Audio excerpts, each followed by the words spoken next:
I need to talk about this to support this concept, this what is going on here. And again, this is another reason for disclosure. Uh, it's possible the government has known about this too. I'm sure they do, and this cabal, and they probably got a lot more information as to what the heck's going on. And we need to know this.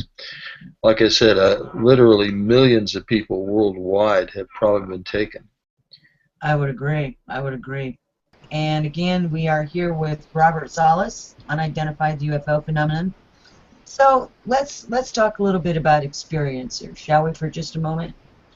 And I'm so glad, Robert, you decided to put all of your experiences together. And it shows the sadness in this shows is that you couldn't just share your experience without first coming out with all the physical, logical, detailed paper trail documentation of what it was that you went through and the other people went through, and the whole disinformation. And seriously, folks, when you read the book, there's points in the book where all of these different how many organizations did you say now are like part of this disclosure? Like 17, 27, I don't remember. There are 17 intelligence agencies, and that's just the major ones in our U.S. government. And of course, there are sub-agencies below those, and all of these, of course, have secrets, and they classify information. And that's another thing I talk about in the book. I know you want to get back to the abduction thing, but oh no, it's okay. It's all good. another thing I talk about is the excessive secrecy in government. So uh, that has to stop too, because, like I said, there's just so many things that are classified, overclassified, that the government should reveal to the public so that we can be informed, so that we can monitor the activities of our government. Because if we don't do that, we're going to have corruption in government, obviously, and we're going to have things going on behind the scenes that the public doesn't know about, and that affects them directly. So this is not a good situation if we want to maintain our democracy, and that's, again, one of my main themes here is if we want to keep our democracy, we've got to decrease the excessive secrecy in government. I agree. You know, I don't think that there's not a whole lot of people. If you said, you know, look, we need $100 or whatever it is to go into this program that's researching and developing some top secret stuff. You know, if you would have told that to the people, and they know that there's top secret stuff being developed, most of them wouldn't even question it. But instead, what you do, it's like taking a $100 bill out of somebody's wallet, and they look down and see that it's missing, and then they look at the culprit, and the culprit goes, "I don't know where it went." You know, it's that kind of a situation, and you know that they do know where it's went, but they're not going to tell you, right? Right. So it's really like stealing, it's lying, it's deceptive, it's everything, all and then some. And I agree, we've had way too much of it, and I think what's happened is that, you know, it's just like a snowball. When it starts rolling down the hill, it just keeps getting bigger and bigger, and the more lies you tell, the more lies you've got to tell to cover up the lies, until you can't even figure out what the lie is anymore. Exactly. And media's bought off. We know that. That's why you can't get mainstream media to run your story, Robert, or anybody else's that has documentation and proof. It's very rare that you'll see true journalism anymore, where people come out and say the truth, because most of them have also been threatened as well. We've seen journalists that's been killed across the globe because of their wanting and needing to share the truth with humanity. But eventually, humanity's numbers will win out over those that are short-sighted, greedy, and deceptive. There are more of us than there are of them. And if we would just stand together in a very peaceful, united way and say, we're not going to take it anymore, you know, it's time for let's get this stuff opened up, probably things would change. I know that sounds, some people are thinking I'm just talking a pipe dream, but it is a possibility. It could actually happen that way. Now, back to the abductions. Are you an experiencer? Are you an abductee? Or are you both? Well, I'll let you decide. I'll tell you my story, and then you tell me. Okay. 1985, I had gotten out of the Air Force 1971. I was working for the Federal Aviation Administration. I was living in Manhattan Beach, California, and I was living in a particular house that I recall because I used to buy a house, remodel it, and sell it, and try to get closer to the beach. I was trying to get close to the beach. So I know where I was in 1985. I know the particular home that I was in. And we had two small children, my wife, and we were asleep one night. And suddenly I wake up, I notice that there's a strange glowing blue light coming from the living room. And this was our bedroom door was open, and this blue light was almost like a haze that moved into our bedroom. It was a bluish gray haze. And I told my wife, I woke her up and I said, I think there's someone in the house. I'm going to get up and investigate. So I woke her up, and the next thing I know, I'm paralyzed. I can't move. And this is the first thing that I'm convinced this was not a dream. And because I remember the struggle I had trying to regain my mobility, I was just completely paralyzed. I turned to my wife. I was able to turn my head, and lo and behold, she was asleep. She was unconscious, even after I had awakened her. So that was weird. But I couldn't move. The next thing I remember is looking at the entrance to our bedroom and seeing a hooded figure. I don't recall what the face looked like. It was just a figure with a hood, a dark hood, and I was somehow aware that there were others in the room, and they were small. They were not human size. They were like children. I don't recall seeing them, but I was aware of them. And the next thing I recall was rising off the bed and being guided towards the window that we had in the bedroom. Now, the amusing part about this is I recall locking that window that night before I went to bed. And I was thinking to myself, they don't know how to unlock the window. And because, again, these seemed like childlike creatures. They were smallish. But the next thing I know, I'm on the other side of the window. I can't say for sure, but it's like I went right through that window. It was not even open. And the next thing I recall is being on board the craft.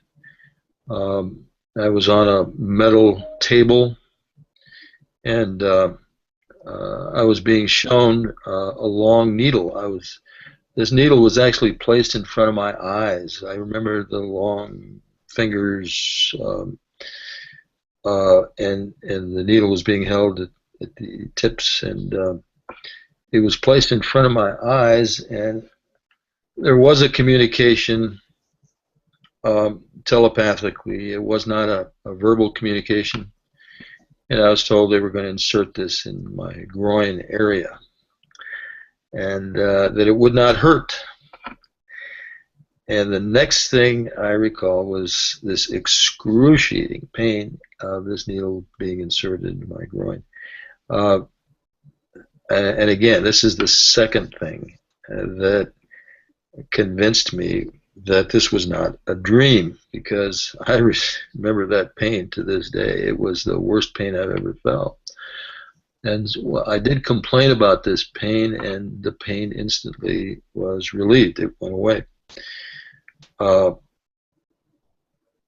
Other than that, there are other possible details which I'm still trying to sort out. But the next thing was basically I was taken back through a kind of a tunnel. And again, I'm floating. I'm not walking. I'm floating.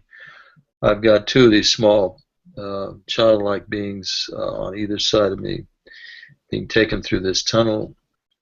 I see a bright white light, and then all of a sudden I'm back in my bed. Now, the next morning, I don't remember any of this. None of it. It's all, the memory was obliterated. My wife and I didn't talk about it. We didn't talk about any of that that happened. And it wasn't until, so this was 1985. It wasn't until 2007 we happened to be in Ireland. I was giving a talk at a conference there in Ireland.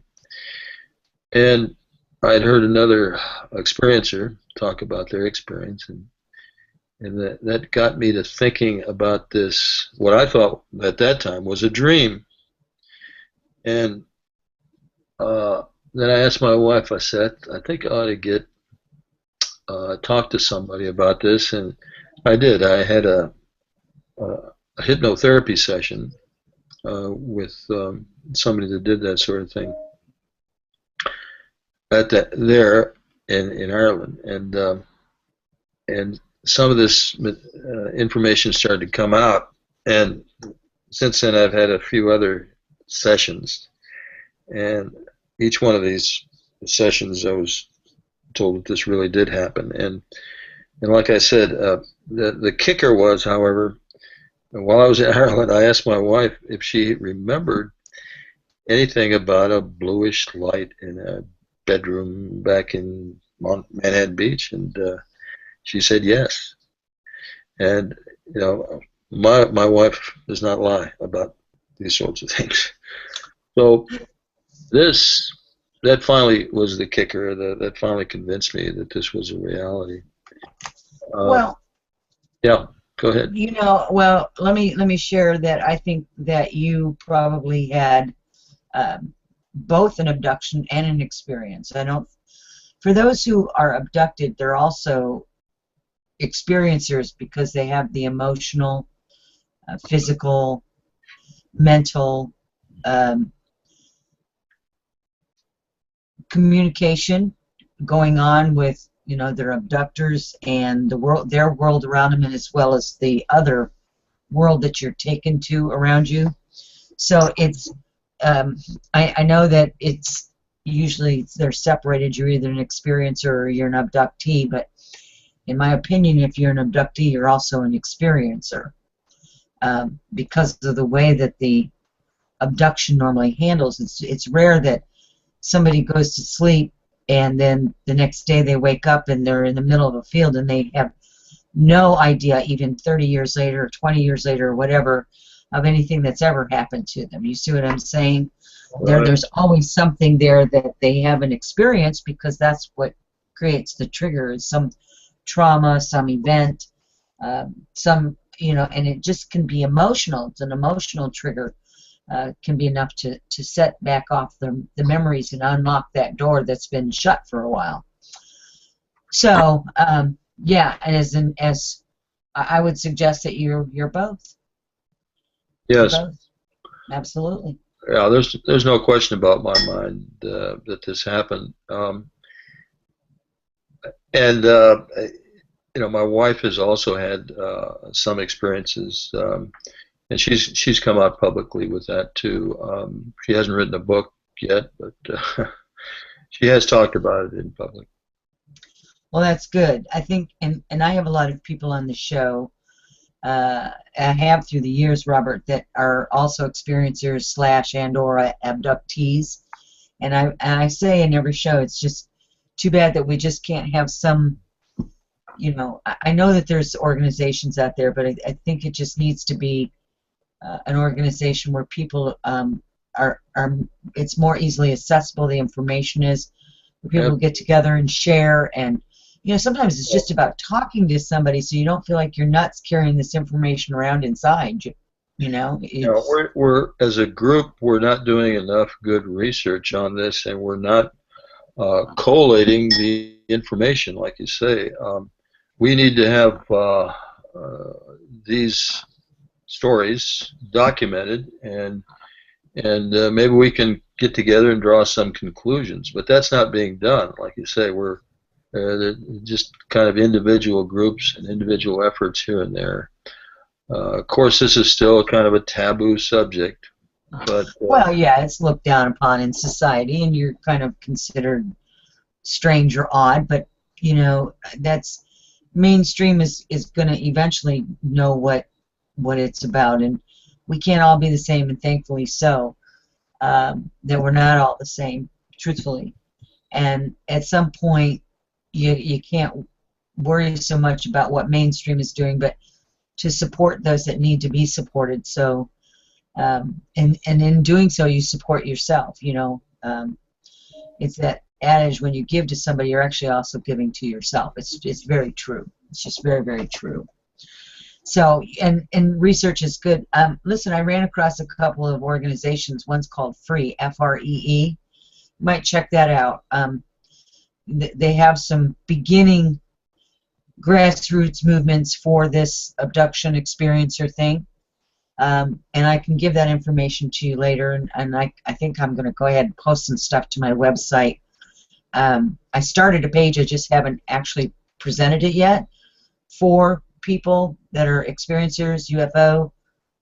There's a whole gamut of stuff that goes into that, and see if we can't get something to spread out, and some connections, more connections being made, so people are more assisted. good. So I'll get that for you. All right, so we've got what, about 12, 13 minutes left. We kind of got sidetracked there, but I like the experiencer abduction. I mean, I don't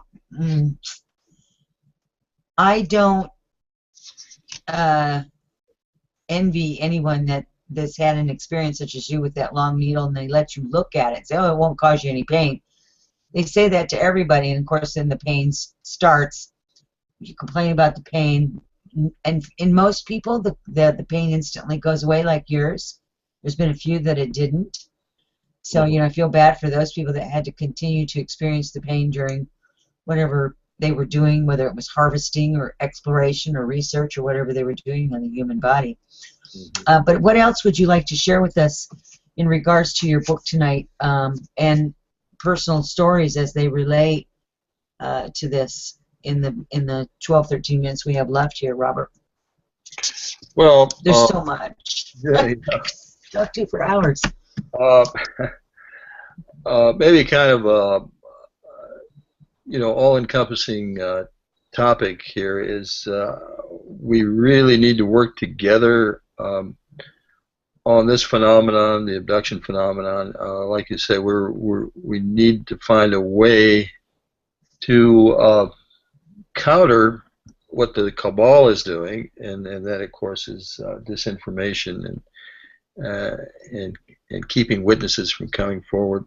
We need more witnesses to come forward. Obviously, it does take courage. People need jobs. They need to keep their friends and that sort of thing, and it's very difficult for people to come out, so to speak, publicly. But when that does happen, we need to respect and honor those witnesses. I think one of the things I did talk about a little bit is the state of ufology. We've got too many kibitzers, let's say, out there talking about UFOs, showing photographs, showing videos, making wild statements about things on Mars and things on the moon, things like that. Not to say that some of those may not be true, but I haven't seen any real evidence of it. And when people talk about things they can't back up, they can't support, it just denigrates the subject. It keeps it in the laugh track by the mainstream media, you know. So we as consumers of this subject or people that are interested in this have to kind of police it so that these kibitzers don't kind of control the conversation, so to speak. Um, do your own research. People out there should, if they're interested in my subject, get the book, read the book, and research it. You'll find it's well researched, and support those kinds of incidents that do have backing, are well researched, and are well documented. And there are many others out there, and support those witnesses rather than trying to take sides on people that just talk about this. So again, the message is we got to come together, work together, and not just on this subject, but worldwide. We've got some very serious problems facing us. Nuclear weapons is just one, but we've got the issue of water, of food security, the effects of global warming worldwide. Many worldwide issues where the human family is going to have to work together, and not just as separate countries that are interested in their own well-being. The other thing that comes to mind is this this issue with people leaving Syria in droves and migrating to various countries, trying to get away from the death and destruction in Syria. So there's a lot of things where we have to come together on.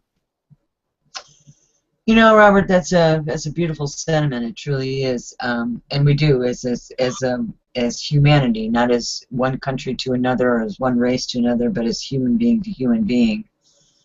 I say it a lot. We all share this planet. We actually all breathe the same air. We're all in this together. This is a ride that we're sharing together, regardless of whether we agree with each other or not. We're all sharing the same space, the same place, and it's what we chose to do. We're here. So we need to do better than what we're doing. We need to do better. I have just a couple of questions for you as I'm looking towards, the future for you here, Robert. Because you've kind of been on a talk circuit, where you go out and you talk about your own experiences. You've been doing this now for about 20 years. You've got the book out that came out last year, The Unidentified, the UFO Phenomenon. Got a beautiful website called spiralgalaxy.org. Besides just maybe, delving more into your own abduction / experience. Wow. And doing that kind of research for yourself. Are you going to continue to document any other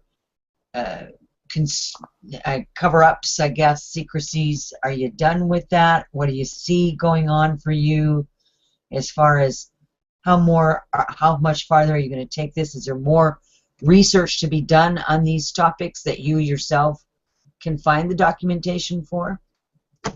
Those are a lot of questions, so feel free to answer what you want. Okay. Well, when I first got into this, I went on this was 1996, I went on the Art Bell show. Oh, yay. I remember you. And talked about my incident and said, okay, I've got it out there, I'm done. And I told my wife, I did my duty, I told the public about this, and so I'm finished. Because, again, it's something it takes a bit of courage, to get out there and out on a limb and subject yourself to ridicule, subject yourself. Like I said, we all have jobs that we had to hold on to, earn a living, and we don't want to seem too weird. And so I thought I was finished then, and 20 years later, I'm still talking about this. My wife laughs at me. So I'll never be finished with this subject. To answer your question, it's such import to everyone that I'll keep talking about it. I'll be going to Costa Rica soon to speak there, and then I'm speaking in Del Rio, Texas in January. But I'll continue, and if information comes my way that I can help research, or if I can help a witness come forward, which I have done, I have encouraged people. In fact, are you located in Kansas, by the way? Kansas City area. I'm on the Missouri Yeah. side. Yeah. Well, there's a man that whose story I speak about in the book, um, who had an incident in Iraq, by the way. He was a platoon sergeant, and he lives in the Kansas area and now. And but during this incident, the entire platoon saw this huge triangular-shaped UFO practically cover the city of Makassab, which is just south of the Baghdad airport. Wow. And so that's documented in the book. And I helped him, or I guess I helped and encouraged him to come forward with his story. But again, so if I can do that to other people, with other people, to encourage them to come forward, I think that will be helpful, and I'd be happy to help in any way I can to follow through on some of these other stories. So I do have other stories in the book that talk about other incidents in different places, different times. Yeah, I haven't gotten to the really, really good stuff yet, so I can't wait till I get down to the really, really good stuff yet. Robert, I want to tell you, this has really been more than privilege, and it's certainly been educational. It's been lots of fun. I hope you've enjoyed being here with us tonight. I have. Good, good, and I hope we can do this again sometime. I'd like to keep in contact with you. I will be sharing some additional information. I'll be sending it along to your email. Some things for you to check out and do some research on as well. So I'm just grateful that you were able to come forward, and I do ask everyone to please check out your website, which is spiralgalaxy.org. I'll get it out. At spiralgalaxy.org. Right. Your book is able to be purchased there and also through Amazon. Is that correct? That's correct. And by the way, if they go to Spiral Galaxy, they can go to the section where I talk about my incident, and on there they can hear actual audio tape of two of my major supporting witnesses. One is Walt Fiegel, who was at the Echo flight during those shutdowns, and the other one is Fred Mywalt, who's now deceased. But he, he allowed me to share his audio tape where he supports my incident and what happened there, so they can actually hear their voices directly. And there you go. That's spiralgalaxy.org. And again, Robert, I want to tell you really how much of an honor it was to have you here tonight. I'll leave the audience with to be sure to go to my website, check it out. That's journeyswithrebecca.com. There will be a link up probably within the next 24 to 48 hours that will go into the archive of this show. So if there was any information that you missed, you can certainly go back and check it out on the website. And again, his Robert Salas' website is spiralgalaxy.org. And don't forget to sign up for the free and confidential newsletter at journeyswithrebecca.com. It gives you all the latest and greatest updates, news, changes, classes, and any other good stuff. And always my guest information is on there to reach their websites or books or what have you prior to the show, so you kind of educate and get yourself up to date with that. So I want to thank everyone for joining us. I want to thank the producers for tonight.